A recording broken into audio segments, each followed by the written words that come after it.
예수를 믿을 땐 두 가지 큰 변화가 나타납니다. 첫째는 죄인이 법적으로 사면을 받고 하나님의 자녀가 되는 겁니다.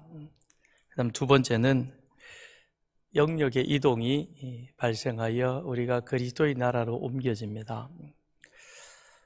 첫 번째 부분도 죄 용서함을 받아서 하나님의 자녀 되어진 것도 참 중요한 것이고 귀한 것입니다. 그런데 그 다음 부분에 일어나는 이 두 가지는 같이 일어나는 것인데, 우리가 하나님의 다스림 하에 있음으로 인하여서 그리하여 이제는 그리스도의 나라로 옮겨진 자, 그래서 하나님 나라 백성으로 살아가야 한다는 것입니다. 그런데 우리가 죄 용서함 받은 것, 예수 믿어 구원받아 하나님의 자녀된 또 천국 백성이 되는 것, 이 부분만이 강조되어졌고 또 지금까지 우리는 그 부분을 물론 중요하니까 그것을 우리 마음속에 늘 기억하다 보니 그 다음 또 한 가지 우리 삶의 변화 속에 일어난 이 중요한 것, 그것 그리스도의 나라로 옮겨진 그 백성으로 살아가야 한다는 이 사실을 간과했습니다. 그러므로 이 땅 가운데 우리가 그리스도의 나라를, 그리스도의 계절이 임하도록 해야 한다는 그 책임이 우리들에게 있고 우리는 그렇게 살아야 한다는 사실을 우리는 잊고 그렇게 살아왔습니다. 아주 중대한 실수가 우리 그리스도인들에게 있었던 것이죠. 그러므로 우리는 분명 구원받은 하나님의 자녀이며 동시에 그렇게 살아가는 그리스도의 가르침에 따라 하나님의 백성됨으로 살아가야 하는 이 사실들을 우리가 잊음으로 인하여서 이 세상은 여전히 어둠 속에 있고 우리 역시 그런 정체성 혼란 속에 살아가고 있는 것이죠. 그러니 교회 안에서는 분명 좋은 그리스도인이 참 많습니다. 하나님 앞에 영과 진리로 예배하는 자가 다 있습니다. 그런데 세상 속에서 영과 진리로 예배하며 살아내는 사람, 세상 속에 본이 되어지는 그리스도인들은 점점점 사라지고 있는 것이죠. 그건 예수 믿음으로 말미암아 우리에게 일어난 이 두 가지의 큰 변화, 그 가운데 죄 용서를 받아 천국 가는 것만 우리는 그것만을 기억하고 그것만을 중요하게 생각했지. 그래, 내가 천국 백성이 되었다면 그러면 이 세상에서는 어떻게 살아야 하지? 어떻게 사는 것이 하나님의 뜻을 온전히 이루는 것일까? 이 부분에 대해서는 저와 여러분 우리 모두가 사실상 그동안 등한시했던 것입니다. 그러다 보니 하나님의 구원의 목적에 이르는 그런 신앙생활을 제대로 살아내지 못했던 것이죠. 우리가 구약 성경을 한번 보더라도 그렇죠. 하나님이 이스라엘을 애굽에서 불러내셨습니다. 왜죠? 제사장 나라 백성으로 살아가라고. 그래서 제사장 나라 백성으로 살아갈 수 있는 그 규범을 그들에게 주셨습니다. 그게 바로 시내산에서 모세를 통해서 주신 두 돌판이요. 그걸 613개의 아주 자세한 분량으로 나누어서 출애굽기 20장부터 민수기 10장까지 그 내용들을 가지고 이스라엘 백성들이 광야에서 훈련받고 훈련받은 것들을 실습을 하고 그리고 가나안 땅에 들어가잖아요. 근데 어떻게 했어요? 모세가 신명기를 통해서 다시 한번 당부했고 그 다음에 여호수아가 죽기 전에 모든 백성들을 다 불러 모아놓고 우리 하나님 믿는 백성으로 살아가야 됩니다. 제사장 나라 거룩한 시민으로 살아가야 됩니다. 그랬더니 여러분 모두 다 응답하셨죠. 아멘. 우리 그렇게 살겠습니다. 그런데 웬걸 사사기로 가면 다람쥐 쳇바퀴 돌듯 그 제사장 나라 거룩한 시민됨의 정체성은 잃어버리고 그 다음에 가나안 사람들과 뒤섞여 가지고 혼잡된 삶을 살아갑니다. 그러다가 결국은 이게 혼란스러운 그런 삶을 살아갔잖아요. 그게 오늘 우리들의 삶의 모습하고 다를 바가 뭐가 있습니까? 별반 다를 바 없지요. 오늘 우리도 그런 삶을 살아가고 있는 것입니다. 하나님께서 우리를 예수 그리스도로 말미암아 세상에서 불러내셨습니다. 그래서 이 교회라고 하는 것은 헬라어로 에클레시아인 것이고, 에클레시아라고 하는 그 뜻은 그건 세상에서 하나님의 이름을 부르는 자들을 하나님께서 그들 세상으로부터 불러내셔서 이 하나님을 믿는 믿음의 공동체로 교회라고 하는 이 모임을 우리들에게 허락해 주셨습니다. 하나님이 우리를 세상에서 불러내셨다는 것은 그건 지금까지 자신이 왕이 되어서 살아왔던 그 삶을 이제는 거절하고 그걸 완전히 내려놓고, 그리고는 더 이상 내 마음의 육체가 원하는 것을 충동적으로 따라하는 삶이 아니라 그걸 그리스도의 가르침에 따라서 절제하고 그 다음에 성령에 순종하여 그렇게 살아가는 그 삶, 그렇게 살아가도록 우리를 세상 가운데 세상으로부터 이 자리로 불러내었습니다. 세상 사람들의 삶의 모습은 육체의 욕심을 따라 살아갑니다. 그래서 사도 요한은 이생의 자랑과 그 다음에 육체의 정욕과 안목의 정욕을 따라서 살아간다. 세상의 삶은 한 가지죠. 자랑거리를 많이 쌓아가는 겁니다. 그런데 그 자랑거리라고 하는 것은 간단합니다. 화장실 개수 늘리는 자랑. 좀 우습게 들리지만 사실 거기에 목매달고 있잖아요. 그죠? 화장실이 하나냐, 두 개냐, 세 개냐, 평수가 몇 평이냐, 원룸이냐, 투룸이냐, 그 다음에 여러 개냐. 그거 자랑하는 것. 그렇게 해서 그것 우리는 얘기하는 겁니다. 그 다음에 인서울이냐 아니냐. 인서울이면 어떻고 안서울이면 어떻습니까? 모든 것이 다 똑같은 겁니다. 있는 그 자리에서 내가 최선을 다하여 열심을 살아가면 그것이 하나님의 뜻 가운데 살아가는 겁니다. 그런데 우리는 눈에 보이는 대로, 그 눈에 보이는 것이고 내 마음의 욕심을 채워가지고 그걸 자랑하는 그와 같은 삶, 그건 교회 안에서도 똑같더라고요. 목사도 똑같아요. 만나서 인사하는 가운데 제일 먼저 나오는 게 목사님 교회 몇 명 모여요. 몇 명 모이면 뭐합니까? 자기가 내 교회에 몇 명 모이는 거 가지고 왜 관심을 가져요? 이 교회 안에 그리스도를 따라 살아가는 그리스도의 제자가, 그렇게 살아가는 사람이 얼마나 되느냐는 것이죠. 사탄이 총을 꽝 쐈을 때 무서워 그리고는 다 흩어지는 것이 아니라 누가 총 쏴서 사탄을 쫓아내야지, 그리고 모이는 그 사람의 수가 중요한 것이지, 수천 수만 수십만 명이 모여도 사탄의 총 한 방 소리에 다 놀라 흩어져 버린다면 그게 무슨 교회냐는 겁니다. 그게 아닌 것이죠.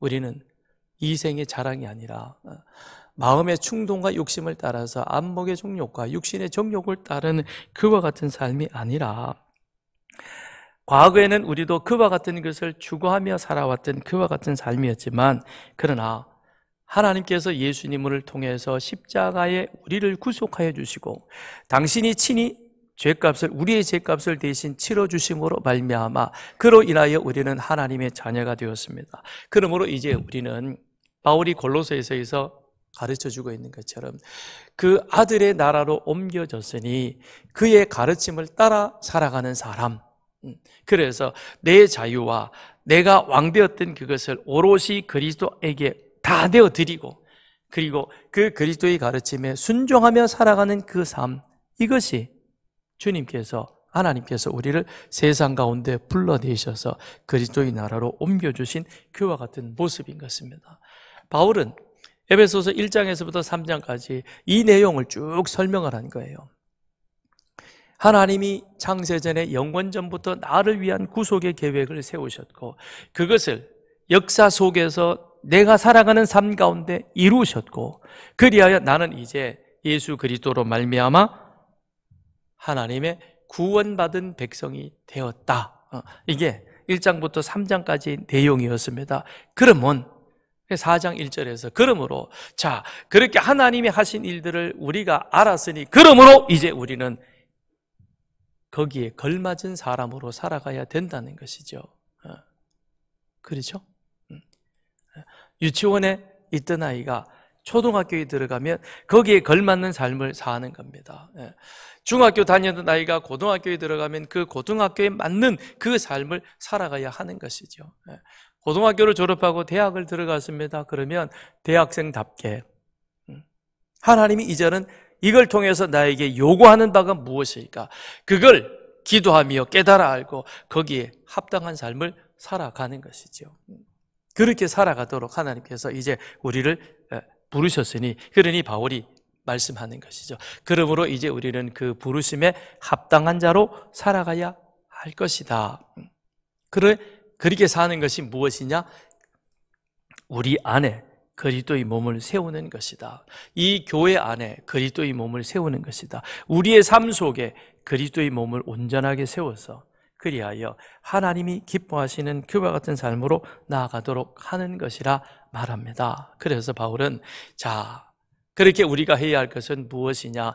그리스도의 몸을 세우는 일인데 그리스도의 몸을 세운다는 것이 결국은 성령으로 우리를 하나 되게 하신 것을 힘써 지키는 것이라 말씀합니다. 1절부터 3절을 보면 그러므로 주 안에서 갇힌 내가 너희를 권하노니 너희가 부르심을 받은 일에 합당하게 행하여 모든 겸손과 온유로 하고 오래 참음으로 사랑 가운데서 서로 용납하고 평안에 매는 줄로 성령이 하나 되게 하신 것을 힘써 지키라. 교회가 하나 되는 것은 그리스도로 부름받은 자가 마땅히 할 일인 것입니다. 왜냐하면 내가 지금 이 자리에 있는 것은 내 의지로 되어진 것이 아니기 때문에 그러한 것이죠. 하나님께서 태초에 우리를 향한 구원의 계획을 세우셨고 그리고 그 가운데 지금 우리가 있는 것입니다. 그러므로 이는 우리의 결심과 우리의 수고와 우리의 노력으로 되어진 것이 아니라는 것이죠. 그래서 우리의 구원은 전적인 하나님의 은혜라고 바울은 규정하고 있는 것입니다. 이스라엘 백성들을 한번 보십시오. 그들이 애굽에서 큰 민족으로 그렇게 성장했습니다. 히브리 민족이 수가 많아지는 것을 두렵게 여긴 그들의 조상인 요셉이 한 일을 알지 못했던 애굽에 새 왕조가 세워지면서 그러면서 히브리 민족을 견제하기 시작합니다. 그 견제함이 첫째는 아들을 낳으면 죽이라고 산파에게 명령을 했는데 그 산파가 명령을 안 듣습니다. 하나님을 두려워해서.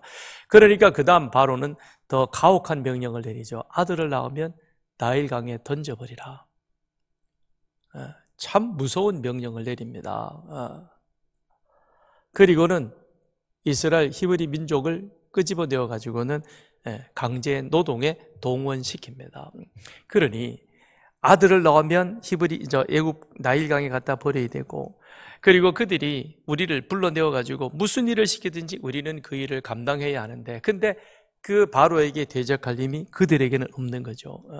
거길 벗어나고 싶지만 벗어날 수 없는 겁니다.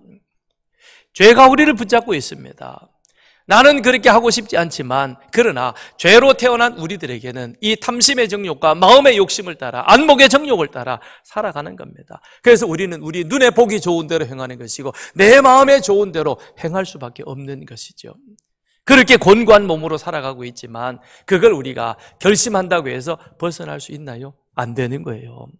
그래서 하나님이 그 아들 예수를 이 땅에 보내셔서 십자가의 은혜로 우리를 구원해 주셨습니다.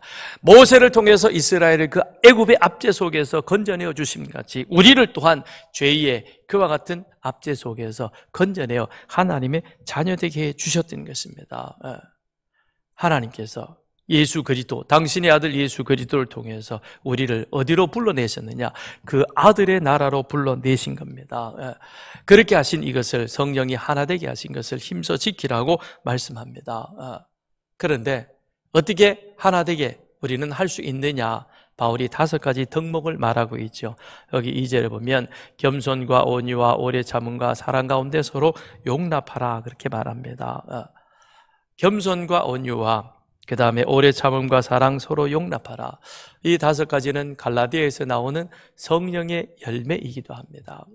그렇다면 우리가 그리스도의 나라로 부르심을 받아서 하나됨을, 하나님과 하나 되어지고 우리 안에 하나 되어짐을 힘써 지킬 수 있는 그 힘은 어디서부터 나오느냐? 다른 데 나오는 게 아닙니다. 성령 충만하여 성령에 이끌려 성령에 순종하며 살아갈 때 우리는 하나 되어질 수 있는 것이죠. 그렇다면 이 겸손은 무엇이냐? 겸손과 온유는 우리 자신 안에 품어야 할 그와 같은 품성인 것입니다. 반면에 오래 참음과 사랑과 그리고 용서는, 용납은 그건 사람과의 관계 속에서 이루어지는 것이죠. 겸손은 하나님을 발견할 때 자신이 누구인가를 정확하게 알게 되는 겁니다. 하나님 앞에 서면 마치 거울을 보는 듯 우리가 어떤 존재인가? 나는 죄인이구나. 이걸 깨닫는 게 은혜인 것입니다. 그 은혜가 있어야 그 다음 하나님의 구속의 은혜가 나를 온전한 하나님의 자녀로 세워주시는 것이죠. 그러므로 오늘 우리가 이 자리에 있는 것도 하나님의 은혜입니다. 하나님 앞에서 저와 여러분은 다 죄인입니다. 밖에 나가면 세상에서 사장도 있고 박사도 있고 잘난 사람도 있고 못난 사람도 있지만 그러나 그 마음을 우리가 하나님 앞에서 열어놓고 뜯어보면 우리 모두는 다 죄인인 것입니다. 우리가 죄 고백을 했듯이 지난주에 우리는 참회의 기도를 드렸지만 개가 그 토한 것을 먹듯이 다시금 그 일들을 반복하고 또 이 자리에 이제는 부끄럽지도 않아요. 당당하게 섰습니다. 그러면 안 되는 거예요. 더 겸손해져야 되는 겁니다. 하나님, 이 죽을 죄인을 하나님이 또 이렇게 참으셔서 저를 이 자리까지 불러주셨군요. 어떻게 하면 제가 한 걸음 더 전진할 수 있습니까? 하나님 안에서, 하나님 앞에서 내 자신의 실체를 정확하게 알고 그 자신의 모습을 하나님 앞에 고백할 줄 아는 것, 이게 겸손인 것입니다. 그 겸손한 사람의 마음속에 찾아오는 것이 온유라는 것이죠. 온유는 우리의 힘을 하나님의 통제하에 두는 것이죠. 하나님 앞에서 내가 죄인임을 알았고 그 죄인됨이 내가 하나님의 은혜로 하나님의 자녀 되었다는 그 사실을 알기에, 그러기에 우리에게 있는 그것이 어떤 힘이든 어떤 능력이든 우리는 내 힘으로 내 마음대로 쓰는 것이 아니라 하나님의 다스림하에 그것을 온전히 내려놓는 것입니다. 주의 뜻대로, 하나님의 뜻대로 제가 순종하겠나이다. 이게 온유인 것이죠. 이삭이 우물을 팠습니다. 블레셋 사람들이 와서 빼앗습니다. 근데 이삭이 대항할 힘이 있지만 대항하지 않습니다. 그리고 이삭이 판 우물은 그의 아버지 아브라함이 팠던 우물입니다. 그러므로 그 소유권이 이삭에게 있는 것은 분명한 사실입니다. 그럼에도 불구하고 이삭이 그 블레셋 사람들을 대항하지 않는 것이죠. 하나님의 통제하에 자기 힘을 내려놓는 것, 그리고 하나님이 하시도록 맡겨드리는 겁니다. 이게 겸손하고 온유한 사람이 갖추어가는 그와 같은 덕목인 것이죠. 그리고 오래 참음과 그 다음에 사랑과 용납은 하나님의 속성인 것이죠. 오래 참음, 하나님이 우리를 오래 참아주셔서 저와 여러분이 지금 이 자리에 있는 것입니다. 우리가 그런 구원의 은총을 누리고 있는 것이죠. 인정하십니까? 우리 성질대로 하나님도 만일 그렇게 하셨다면 여기 있을 사람은 아무도 없죠. 그렇죠? 그런데 하나님이 우리의 그와 같은 것들을 아시고도 보시고도 그냥 또 참고 또 지나가시고, 그래서 오늘 우리가 이렇게 있는 겁니다. 그것처럼 우리도 어떻게 해야 되느냐? 오래 참는 자가 되어야 하는 겁니다. 그러니까 겸손과 온유의 성품이 이 속에 갖추어져 있는 사람은 하나님의 통제하에 자기가 할 수 있는 혈기나 자기의 힘을 하나님 앞에 내어드림으로 인하여 참을 수 있다는 것입니다. 그 참음이 그 다음엔 어디로 용납되어지느냐? 서로 용납되어지는 것으로 연결되는 것이죠. 서로 용납하라, 서로 용서하라는 것입니다. 서로 용서하라는 것은 그건 이 세상에 완전한 사람은 아무도 없다는 것이죠. 저나 여러분이 다 부족합니다. 허물이 있고 단점이 있는 것입니다. 그러기에 우리는 용서받아야 할 그와 같은 사람입니다. 그런데 하나님이 먼저 우리를 용납해 주셨습니다. 오래 참으심으로 우리를 받아들여서 우리를 자녀 삼아 주셨고, 이미 구원의 은혜를 입었음에도 불구하고 우리가 개가 그 토한 것을 먹는 것처럼 또다시 그런 일을 반복했음에도, 그럼에도 하나님께서는 무던히 우리를 참아 주시는 것입니다. 하나님이 나를 용납해 주시고 나를 용서해 주셨기에, 그러기에 우리도 바울이 뭐라 그랬습니까? 서로 용납해라. 너도 하나님 앞에 용납받은 자요, 저도 하나님 앞에 용납받은 자니, 그러니 우리가 서로 용납하는 것이 좋지 않겠느냐. 근데 잘 안 돼요, 그죠? 네. 잘 안 되죠? 한번 옆 사람 한번 보세요. 저를 보지 말고 옆으로 한번 돌려보세요. 미운 사람 있죠, 그죠? 보면 마음에 안 드는 사람도 있어요. 어때요, 이제? 아유, 하나님이 저도 용납하고 나도 용납해서 오늘 이 자리, 예배 자리에 왔구나. 그러니까 우리 서로 용납하자. 아멘이죠? 잘 안 돼요? 그럼 다시 돌아가면 돼요. 어디로? 내가 하나님 앞에 어떤 자인가? 하나님 앞에 이런 은혜를 받았구나. 그러니 나도 이렇게 가자. 그런데 이런 일련의 과정 속에 무엇이 있어요?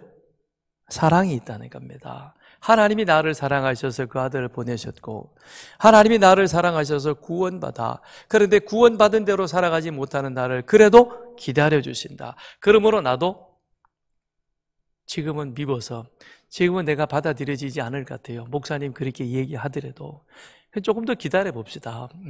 그리고 더 하나님의 사랑을 내 안에 풍성하게 채워가 보자고요. 그러면 그 사랑이 그 사람의 단점과 허물도 가려주고, 그래서 서로 용납되어 줄 수 있는 그런 모습으로 가는 겁니다. 이것은 성령의 열매의 일부분이라 그랬습니다. 그러므로 우리는 우리의 힘과 능력으로는 하나가 될 수 없습니다. 구원받은 것도 하나님의 은혜였지만, 구원받은 우리가 서로 간에 있어서 하나 되어지고 용납되어지는 것, 이건 역시 성령의 역사 가운데 이루어지는 것입니다. 그러므로 우리는 성령의 역사로 우리의 옛사람과 허물의 모습을 벗어버리고, 그리고 그리스도의 가르침을 따라 서로 용납하며 사랑 가운데서 서로 하나됨을 힘써 지켜나가는 그런 우리들이 되어야 하는 겁니다. 그런데 왜 우리는 하나됨을 힘써 지켜야 하는가? 그 이유에 대해서 바울은 4절로부터 6절에서 말씀해 주고 있는 겁니다. 우리 같이 읽어봅니다. 시작. 몸이 하나요 성령도 한 분이시니 이와 같이 너희가 부르심의 한 소망 안에서 부르심을 받았느니라. 주도 한 분이시요 믿음도 하나요 세례도 하나요 하나님도 한 분이시니 곧 만유의 아버지시라. 만유 위에 계시고 만유를 통일하시고 만유 가운데 계시도다. 여기 보니까 바울이 지금 7가지를 중요한 단어를 나열하고 있죠. 몸, 4절에 보니까 몸, 그 다음에 성령, 그리고 소망이 하나이다. 그런데 5절에 보니까 주, 믿음, 세례도 하나라는 겁니다. 그런데 이 믿음과 성령과 주가, 이것이 6절에 와서는 하나님 안에서 모든 그것을 믿는 자 안에서 만유를 충만케 하시는 그 하나님의 능력 안에서 우리가 하나 되어졌다라고 말하고 있는 겁니다. 그러니까 우리는 하나님 은혜 가운데서 하나인 것입니다. 그 하나를 감당하기 위해서 우리가 겸손과 온유와 오래 참음과 서로 사랑 가운데 용납하는 자가 되어야 하는 것입니다. 그것은 그렇게 해야 하는 이유가 이제는 성부 하나님, 성령 하나님, 성자 하나님께서 우리 구원 가운데서 그것을 하나로 이루셨기 때문에 그러하다는 것이죠. 그래서 4절에 보면 몸과 성령과 소망이 하나라고 바울은 말씀하고 있습니다. 구약시대는 이스라엘 사람들과 이방인들의 엄격한 분리가 있었습니다. 그래서 레위기 11장에 보면 이스라엘 백성들 너희들은 이런 것은 먹어도 되고 이와 같은 가증한 것은 먹지 말라라고 구분시켜 놓습니다. 그건 그들이 가나안 땅에 들어가서 그 먹는 음식을 통해서 같이 함께 그 가운데 있는 이방인들과의 그런 삶의 구별이 되어지기 위해서 그것을 먹을 것과 먹지 말 것, 심지어는 입을 것과 입지 말 것까지도 그렇게 하나님께서 구별시켜 주셨던 것이죠. 그런 구분이 신약 시대에 오게 되어지면 예수 십자가로 말미암아 그 모든 것들이 이제는 하나가 되어집니다. 우리 주님의 십자가로 인하여 하나님과 우리 사이에 원수 되어지고 담이 되어졌던 것이 허물어지게 되어지고, 그리고 그 허물어짐으로 인하여 우리는 사람과 사람 사이, 유대인과 이방인, 우리 모두가 남자와 여자, 종과 주인이 하나 되어지는 그런 은혜를 누리게 되는 것입니다. 그래서 그리스도 안에서 한 몸 하나가 되어집니다. 그런데 이것은 성령으로 말미암아 이루어졌다는 것이죠. 그래서 바울은 4절에서 몸이 하나요 성령도 한 분이시니 이와 같이 너희가 부르심의 한 소망 안에서 부르심을 받았다. 우리는 각각 다른 몸이었지만 예수 그리스도 인하여 그 성령 안에서 부르심을 받아서 한 소망을 갖는 자가 되었다. 천국의 소망을 갖는 자가 되어졌다는 것입니다. 그런데 그 성령이 그 다음에 5절에 오게 되어지면 주도 한 분이시요 믿음도 하나요 세례도 하나이다라고 그렇게 말합니다. 예수 그리스도와 우리가 하나라는 것이죠. 그래서 교회는 하나인 것입니다. 사도 바울 당시에 그때 그들은 주님이 주인이라는 그 단어, 헬라어에 있어서 큐리오스인데 이것이 두 가지 용도로 사용되어집니다. 큐리오스를 소문자로 쓰면 노예가 주인한테 나의 주인이라는 그 의미가 되는 것이고, 큐리오스를 대문자로 쓰면 그러면 로마 제국에서 유일한 한 사람, 가이사에게 그가 우리의 주님이 되어지는 것이죠. 그래서 로마 제국의 사람들은 그들이 만나면 아침에 인사할 때에 가이사가 우리 주님입니다라고 그렇게 인사를 합니다.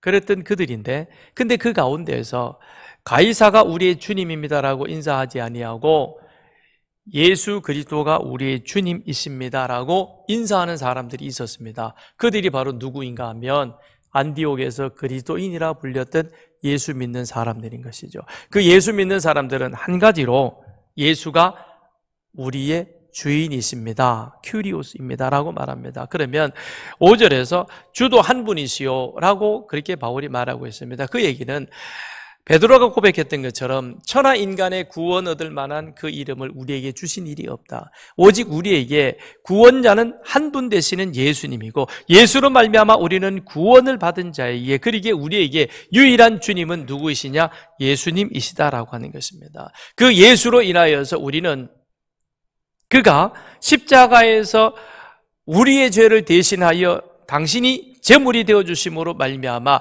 그 피값을 주고 하나님께서 우리를 당신의 자녀로 사셨다. 그러므로 우리에게 있어서는 이제 그 누구도 주인이 될 수 없다. 오직 예수만이 우리에게 유일한 주인이시는 겁니다. 그래서 주도 한 분이시요 그 예수를 믿는 믿음도 하나이라는 것이죠. 예수를 믿는 그 믿음 안에서 우리는 세례를 받았다는 겁니다. 바로 이렇게 고백하는 그 사람들이 6절에 와서 보면 하나님도 한 분이시니 한 분 하나님 안에서 한 성령 한 주님으로 인하여서 우리는 바로 하나가 되어졌다. 근데 그 하나님은 어떤 분이시냐? 모든 믿는 자의 만유의 아버지이시요 그리고 모든 믿는 자 위에 계시면서 이 모든 것들을 충만하게 하시는 바로 그 하나님 안에서 우리는 하나가 되어졌다는 것입니다. 그러기에 우리는 그리스도의 가르침을 따라 성령의 그 품성을 우리 속에 품고 우리는 하나 되는 일을 힘써야 하는 것이죠. 왜 그렇게 해야 되느냐? 그것은 그리스도의 몸을 온전하게 세우기 위해서 그렇게 해야 한다는 것이죠. 그러기 위해서 하나님께서는 우리 각자에게 다양한 은사를 주셨습니다. 7절로부터 12절에 보면 여러 가지 은사를 말해주고 있습니다. 7절 우리 각 사람에게 그리스도의 선물의 분량대로 은혜를 주셨나니, 그러면서 그 은사가 어떤 것이냐? 11절에 가서 그가 어떤 사람은 사도로, 어떤 사람은 선지자로, 어떤 사람은 복음 전하는 자로, 어떤 사람은 목사와 교사로 삼으셨다라고 말씀합니다. 이렇게 5가지 은사를 우리들에게 주셨는데 그 은사를 주신 목적은 12절에 보니까 성도를 온전하게 하여 봉사 일을 하게 하며 그리스도의 몸을 세우려 함이라. 궁극적으로는 우리가 온전한 그리스도인이 되어서 이 안에 하나됨으로 말미암아 교회 공동체가 건강한 그리스도의 몸으로 세워지는 것, 그걸 위해서 하나님께서 우리 각 사람에게 무엇을 주셨느냐? 다양한 은사를 주셨다는 것입니다. 예. 여기에 5가지 은사가 나오죠. 사도, 그 다음에 선지자, 복음 전하는 자, 그 다음에 목사와 교사. 로마서와 고린도전서를 보면 바울은 성령의 다양한 은사를 설명을 해주고 있습니다. 그런데 그 은사와 비교해서 오늘 본문에 나오는 이 은사는 가르치는 그런 은사인 것입니다. 가르치는 은사. 그런데 그 가르침의 은사가 다양하게 우리 가운데 주어졌다는 것이죠. 그런데 하나님께서 하나의 은사만을 주시지 아니하시고 이런 다양한 은사를 주신 그 이유는 우리 몸은 하나이지만 이 몸에는 여러 많은 지체가 있기 때문에 그런 것이죠. 그런데 그 지체가 각자의 자리에서 각자의 받은 은사를 가지고 최선을 다할 때 우리 몸이 건강하게 세워지는 것이죠. 그러니까 하나님은 우리 각 사람을 다양한 모습으로 지으셨지만 그런데 그 다양함 가운데 하나님이 주시는 그 능력을 가지고 우리 있는 그 자리에서 최선을 다할 때 하나님의 은혜와 역사가 그 가운데 임하게 되어지는 것입니다. 그러므로 하나님께서 각 사람에게 주신 은사는 다양합니다. 다 다르다는 것입니다. 다를 뿐이지 더 좋은 은사는 없는 것입니다.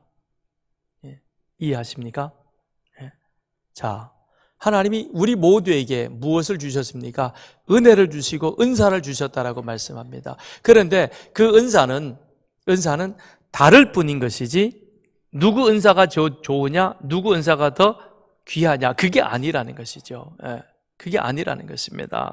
그렇기 때문에 각자에게 주어진 은사로 그 있는 자리에서 최선을 다할 때 하나님께서 그 은사를 통해서 역사해 가시는 겁니다.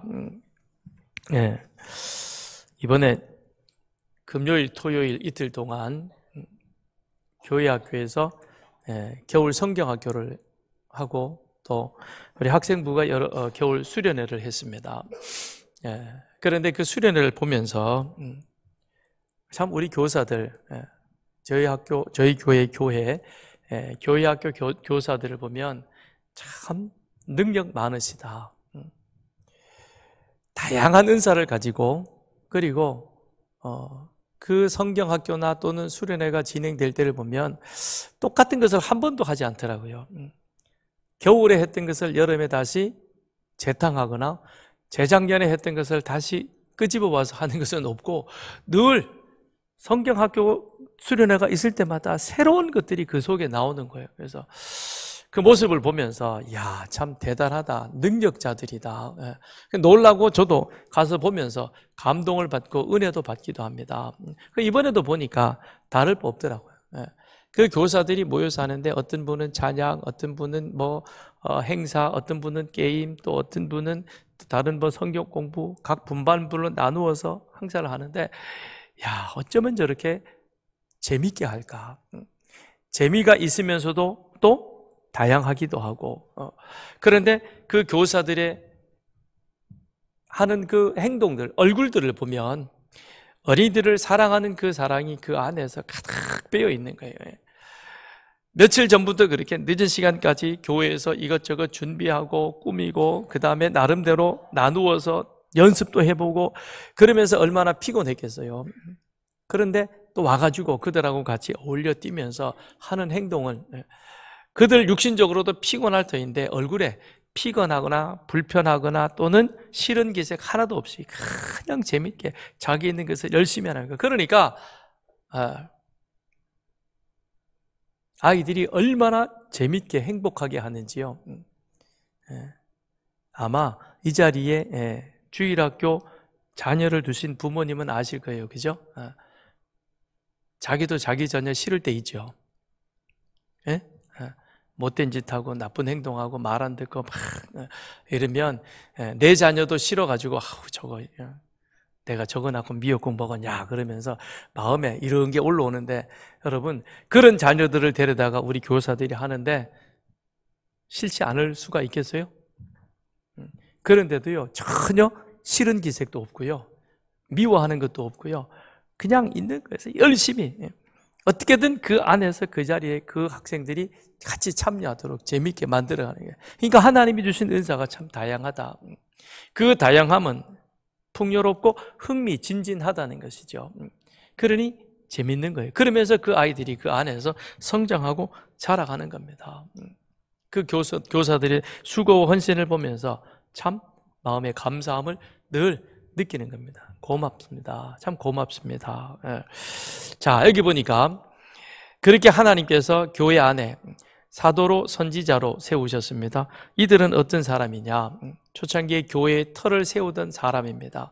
이들이 나가서 복음을 전하면서 신약 성경을 기록하게 되었고 초창기 교회가 이들을 통해서 세워지게 되는 것이죠. 그 다음에 나오는 사람이 복음 전하는 자입니다. 이 사람들은 사도들로부터 임명받아 복음을 각처에 다니면서 전했던 사람입니다. 사도들이 다 갈 수 없으니까 그 가운데 훈련되어지고 준비된 사람들을 보내서 복음 전하는 자로서입니다. 그래서 7 집사 가운데 빌립 집사 같은 사람이 에디오피아 내시에게 복음 전하죠. 바로 이런 사람들이 이들이 복음 전하는 자입니다. 그런데 여기에 나오는 사도와 선지자, 복음 전하는 자, 특별히 사도와 선지자는 그 당시에 한시적으로 초대교회에 있었던 그와 같은 직분인 것입니다. 그들은 지금은 더 이상 그 직분은 존재하지 않습니다. 그런데 요즘 와서 속사도 얘기를 하는데 그건 성경에 대해서 자기 나름대로 해석한 것이죠. 그건 옳은 모습은 아닌 것입니다. 이때 한시적으로 사도로 선지자로 그렇게 복음을 전하며 교회의 틀을 세웠고 그리고 그들을 통해서 세워진 그 사람들 가운데 그 다음 교회에서 세워진 직분이 목사와 교사인 것입니다. 목사와 교사는 별개의 두 직분이 아니라 하나인 것입니다. 하나의 직분이다라고 하는 것이죠. 그래서 목사는 교회의 성도들을 양육하고 목양하는 그 일들을 하며 동시에 가르치는 일도 함께 하는 겁니다. 그래서 목사라고 하는 그 두 개는 목양하며 가르치는 사람이다. 그래서 저는 예배를 인도하며 설교하고 또 여러분의 가정을 신방하고 기도하면서 목양하는 양떼를 돌보듯이 그런 목양하는 일들을 합니다. 동시에 성경 공부도 함께 하는 것이죠.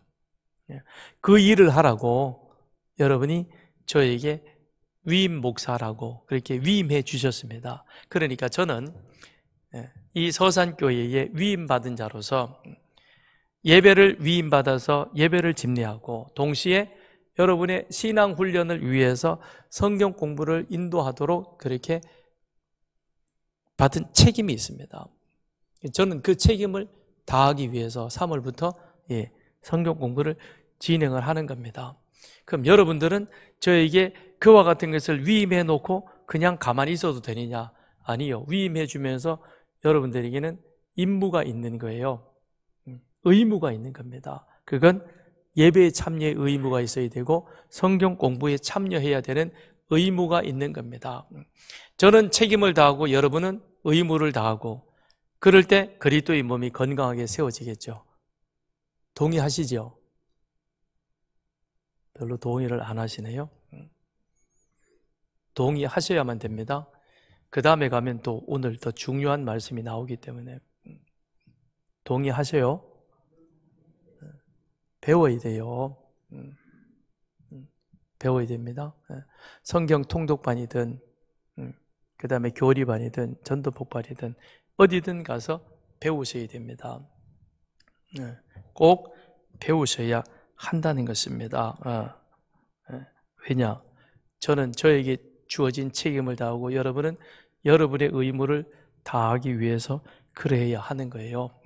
자, 13절로부터 14절 우리 같이 읽어봅니다. 시작. 우리가 다 하나님의 아들을 믿는 것과 아는 일에 하나가 되어 온전한 사람을 이루어 그리스도의 장성한 분량이 충만한 데까지 이르리니 이는 우리가 이제부터 어린아이가 되지 아니하여 사람의 속임수와 간사한 유혹에 빠져 온갖 교훈의 풍조에 밀려 요동하지 않게 하려 함이라. 배워야 되는 이유.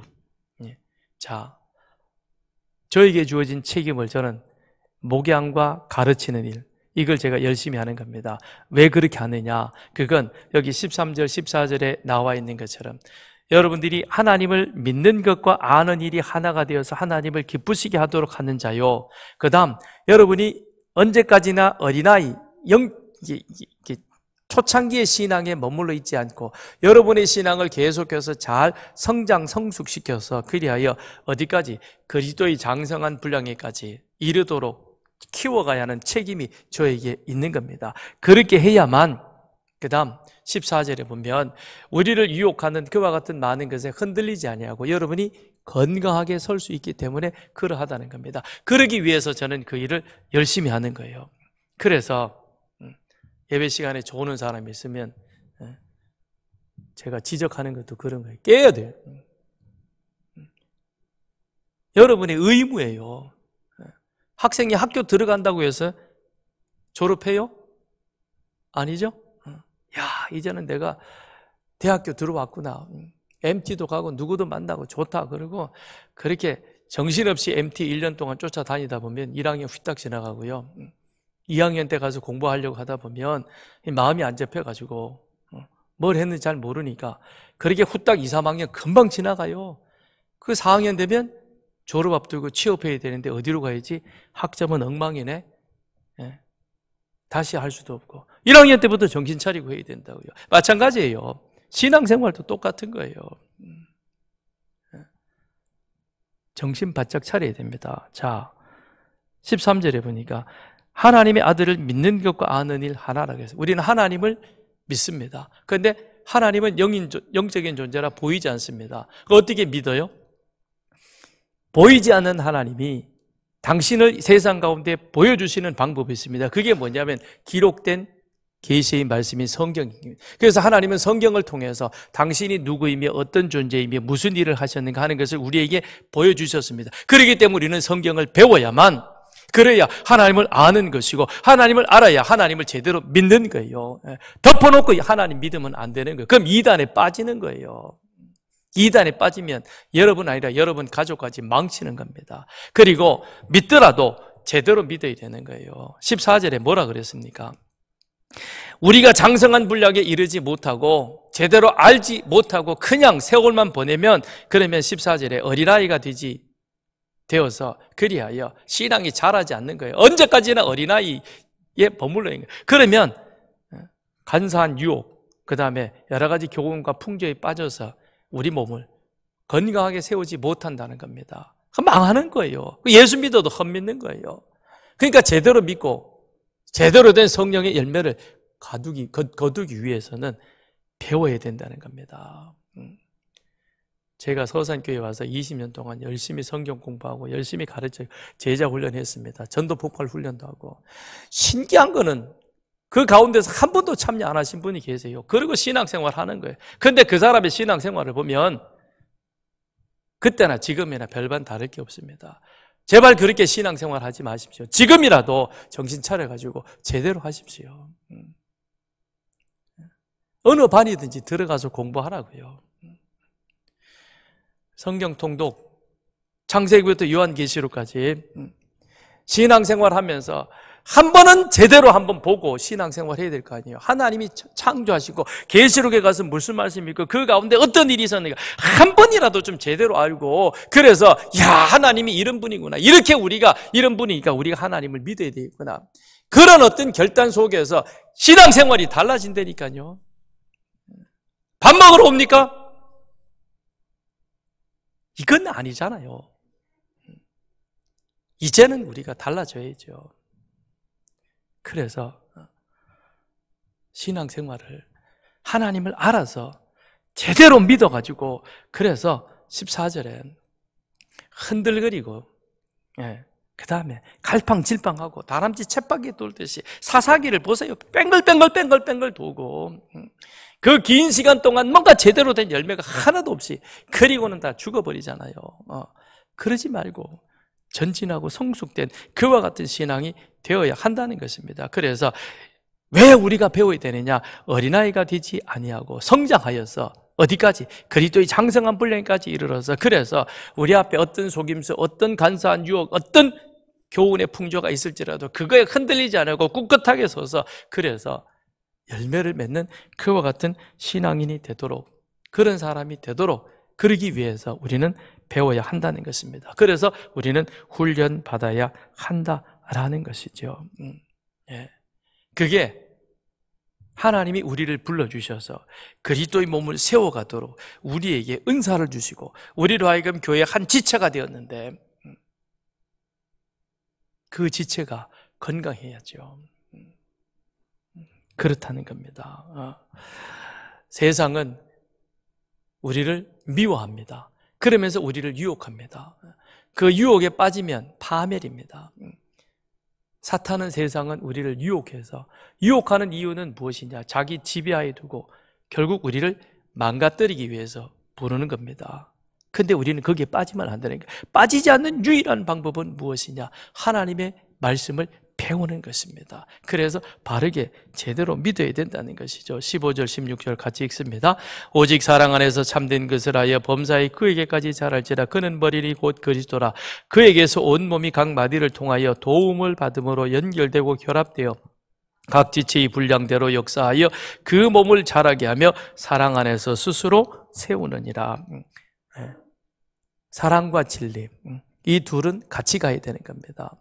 하나님이 우리를 사랑하셔서 우리를 하나님의 자녀로 불러주셨습니다. 그리고 진리 대신 그 말씀 우리는 바르게 알아서, 그래서 사랑과 진리가 우리 안에 균형과 조화를 이루도록, 그래야 우리가 어디까지 가느냐?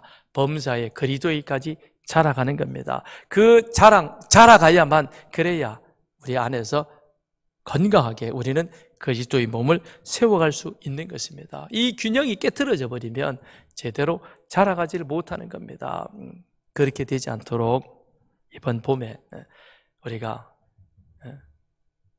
성경 공부반뿐만 아니라 가정예배, 가정교회 예배에도 함께 참여하고 같이 참여해서 같이 함께 서로 협력하여 하나님의 몸된 교회를 건강하게 세워가는 그런 여러분과 저가 되기를 바랍니다. 이 시간 우리 같이 함께 기도하겠습니다. 같이 함께 기도할 때, 하나님, 저를 죄에서 구원하여 이제는 그리스도의 나라로 옮겨 하나님의 자녀 되게 해주셨습니다.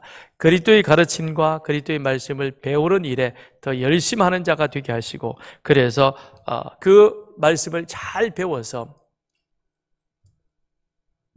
주님의 몸된 교회를 더 건강하게 세워가는 하나님의 귀한 사람들 되게 해 주옵소서. 우리 같이 기도하겠습니다.